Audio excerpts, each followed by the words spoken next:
Bonjour, je suis Saint-Of Benjo, porte-parole de la direction de la diplomatie nationale d'Israël et je suis là pour vous fournir des mises à jour quotidiennes et des nouvelles en français.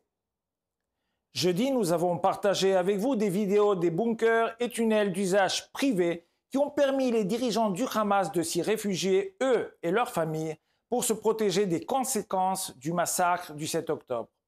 Mis à part la sécurité personnelle de leur chef, on se demande quelle aurait pu être la logique stratégique du Hamas. Un massacre aussi brutal ne pouvait qu'entraîner une réaction israélienne massive. L'ancien ambassadeur des États-Unis en Israël, David Friedman, l'a bien expliqué. Right? Because that was their strategy. The strategy was to inflict as much damage. Okay, we don't care about the people in Gaza that much, but c'était leur stratégie, infliger autant de dégâts que possible. D'accord, nous ne nous faisons pas de soucis pour les habitants de Gaza, nous prendrons quelques coups, puis nous commencerons à montrer des photos de bébés morts, nous demanderons un cessez-le-feu et nous l'obtiendrons. Le Hamas a suivi ce scénario à la lettre. Cette semaine, il a même tenté d'exploiter la Noël pour sa campagne médiatique.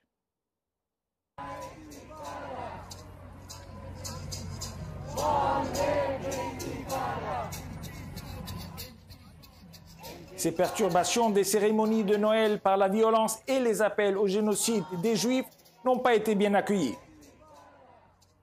Il y a eu des affrontements entre les manifestants et la police. Nous avons vu plusieurs bagarres éclater. Un homme portait une pancarte avec une croix gammée. Il y a peu de temps, ils ont franchi les barricades. Les partisans du Hamas adoptent donc une nouvelle tactique.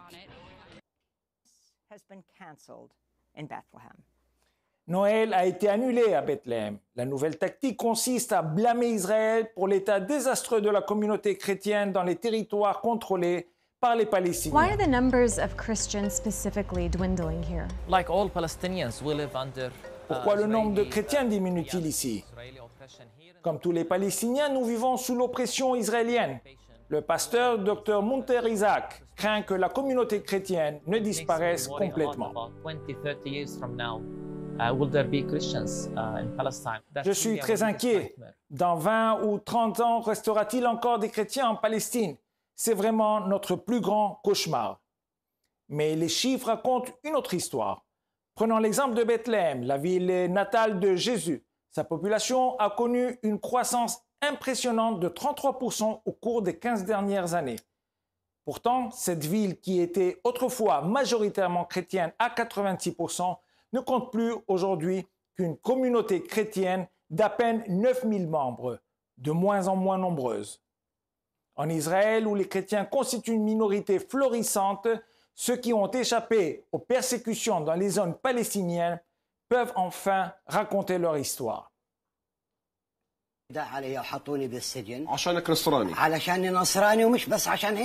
J'ai été agressé et mis en prison. Juste parce que vous êtes chrétien, juste parce que je suis chrétien. La prison du Hamas est pleine de violence, torture psychologique et physique. Kamal a pu s'échapper de Gaza, mais son indignation est toujours palpable.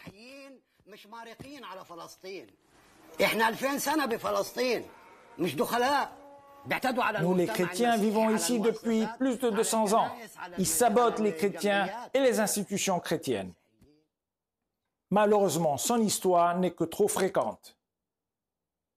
Je suis né à Gaza. Il y a 1500 chrétiens parmi 2 millions de musulmans. Ce chrétien palestinien raconte les violentes persécutions religieuses qu'il a subies sous le régime du Hamas.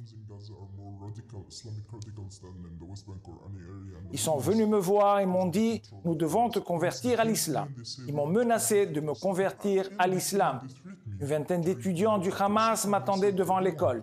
Ils m'ont jeté à terre, ils m'ont frappé et ils m'ont roué de coups. Lui aussi s'est échappé de Gaza pour rejoindre la sécurité relative de la Judée et de la Samarie, mais même là, il ne peut pas montrer son visage à la caméra par crainte de représailles. Palestinians in the West Bank didn't understand really well what is Hamas. So if you want to be defense the Palestinian rights and the Palestinian Les Palestiniens de Cisjordanie ne comprennent pas le Hamas. Si vous voulez défendre les droits des Palestiniens, vous devez les défendre face au Hamas ou contre les dirigeants palestiniens qui restent silencieux et hypocrites à l'égard de cette violence contre notre propre peuple. Lorsque le Hamas a pris le contrôle de Gaza en 2007, il y avait 4200 chrétiens à Gaza. Aujourd'hui, il n'en reste qu'un peu moins de 1500.